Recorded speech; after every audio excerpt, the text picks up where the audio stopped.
I never have slept well. It all started when I was 6 years old and I began having sleep paralysis and night terrors. At least that's what all the doctors have told me. The first night that I remember it happening was a Sunday night, and we just got home from the church where my dad was pastoring at the time. I was extremely tired because we'd been out late the night before at a family gathering, so I went to bed when I was told. As soon as my head hit the pillow, I was asleep, but I woke up around midnight and saw it in the moonlight that was shining through my bedroom window. I thought it was my dad at first, but then I saw those glowing blood-red eyes, and it began drawing closer to me. The creature was hideous. It had a long hooked nose, sunken eyes, and long fangs protruding from its lips which it couldn't seem to close all the way due to how large they were. Its hair was white, long, and unkempt, but from the way it was built I could tell it was a male, although a very skinny male who seemed more like a skeleton with skin stretched over it than a living being. I was terrified. I couldn't even react to twitch my fingers and toes. It was like this thing willed me to stay quiet and not move. It looked at me with what I can only describe now as lust, and licked its lips while it kneeled beside my bed. I couldn't turn my head to see it, but I knew it was there. I was beginning to hyperventilate, but it told me to breathe slowly. It didn't use words. It's like it projected the thoughts into my mind. The monster breathed a sigh filled with great pleasure at my compliance and began to sniff me. Then I felt its mouth close around the side of my throat and bite. There was a sharp pain, but I couldn't scream. I felt not only like it was draining blood from me, but like my very soul was being drained from my inner being. It only drank for a moment before releasing my throat, and then with a clawed finger it stroked my hair and patted the top of my head before simply disappearing. It sounded like it opened and closed my window before disappearing into the night. I was immediately able to scream, but I couldn't bring myself to move because of the shock. My parents, who slept across the hall, came running into the room. They asked me what happened, but I couldn't articulate my fear. I could only scream. My father quickly concluded that it was a bad dream and took me into the room with them and prayed for me. I didn't sleep the rest of the night, and my mother didn't either. I stayed home from school the next day and stayed glued to my father wherever he went. He was a full-time pastor and didn't have a job that required him to leave our area often, so I went with him while he went to visit people at the nursing home. We went to Dairy Queen together that afternoon and ate ice cream outside, and my father asked me what happened. I told him, "I saw the devil last night." He was clearly worried, but was not willing to believe it was anything other than a dream. My mother took me the next day to spend time with my cousin at my grandmother's. I was very close to both my grandmother and my cousin, so they figured it would do me good to spend time with them. I was able to get it off my mind. I spent all day playing outside with my cousin. We went inside to eat lunch when my grandmother called me to her and said, "I thought I put bug spray on you." I felt the right side of my neck and I could tell there were several large bumps on the side of my neck. Then I broke down and started crying when the monster that visited me in the night came back to my mind. I told Granny about it and she assured me that it must have been a dream and that bugs must have bitten me outside. After this, my parents took me to a therapist and he was able to convince me that it was just a dream. That didn't stop the fear that it would happen again for a long time. But after months of not seeing the thing, I was able to forget about it. At least until I was 16. Once a year we traveled to Michigan for a revival, and we stayed with a young married couple outside of Ypsilanti. I slept upstairs in my own guest room, and had been hanging out with my girlfriend at the time with whom I was in a long-distance relationship. It was a great day. I stayed up late chatting with everyone. I was the last to lay down. I didn't even go to bed until around 2 a.m. I was exhausted and prepared for a good night's rest. But it would seem that it just wasn't meant to be so that night. I woke up with my head turned to the alarm clock and saw it was 3:07 a.m., and I felt an inexplicable sense of fear. I turned my head and saw it again. It stood straight up in front of the door to the room and turned the lock without turning around to free me of its gaze.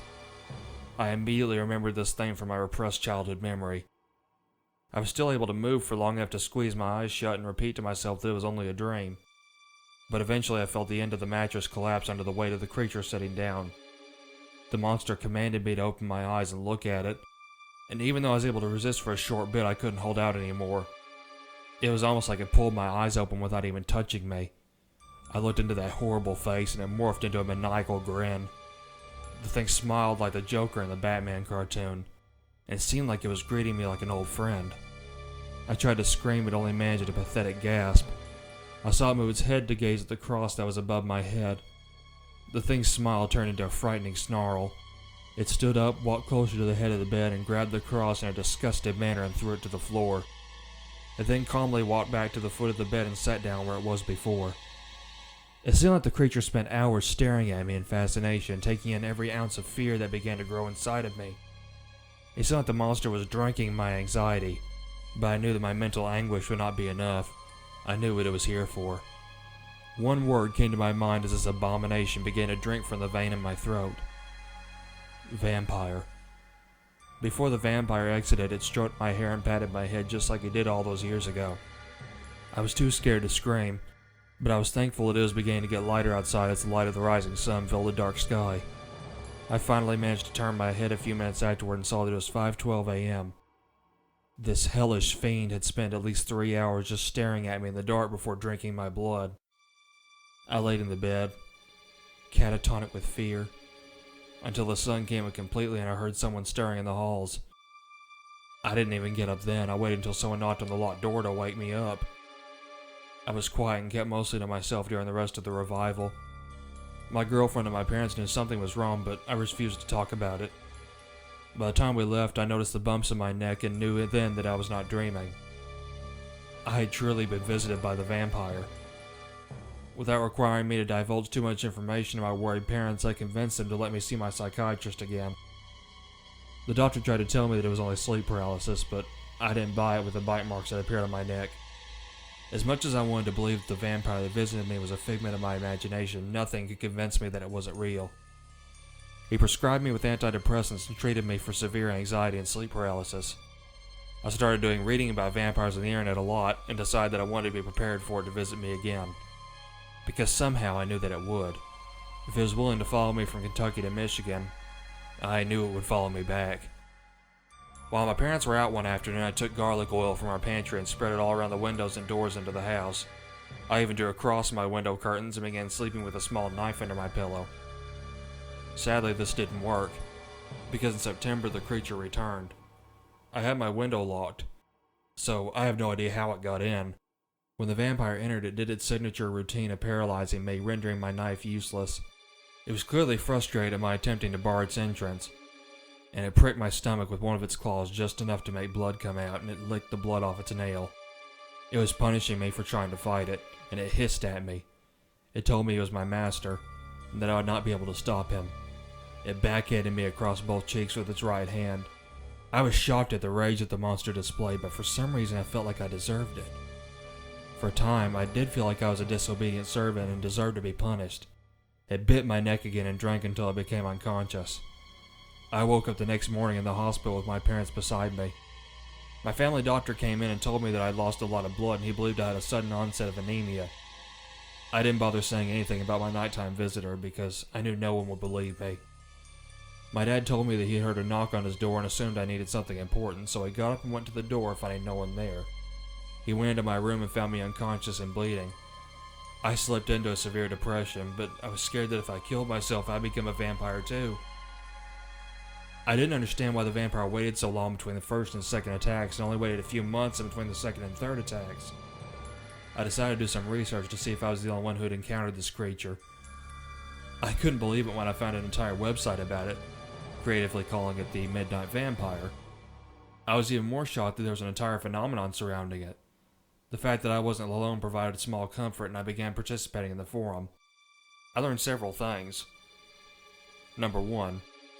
The vampire that attacks me is not the only one. These attacks are described all over the world, from the USA to Zimbabwe. Number 2.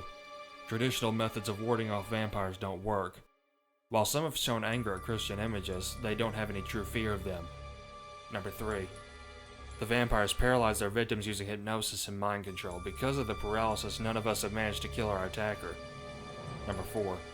It's very common for a vampire to attack once in young childhood and return later. Our theory is that the vampires feed on one primary person at a time, and every now and then will mark their territory by feeding on another person once. One thing we've all reluctantly come to terms with is that there is no point in resisting them. They will get what they want. We just live in the hope that eventually our vampires will move on and leave us alone, but I know in my heart that won't happen to me until I'm dead. It's horrible knowing that the vampire that attacks me has already victimized another child to replace me when I die. I'm 24 now, and I've tried everything I can to get away from it. I've gotten the courage to move out of the state, but it always follows me. So I eventually moved back to where I can be close to my parents. It's been attacking on a monthly basis since the January following the third attack. Every time I've tried to escape its control, it tortures me into submission. There are scars from the vampire's claws all over my body. It's useless to resist it. I have severe panic attacks and anxiety from my experiences, and I only pray for my suffering to end. But I don't want to be one of them. Am I damned?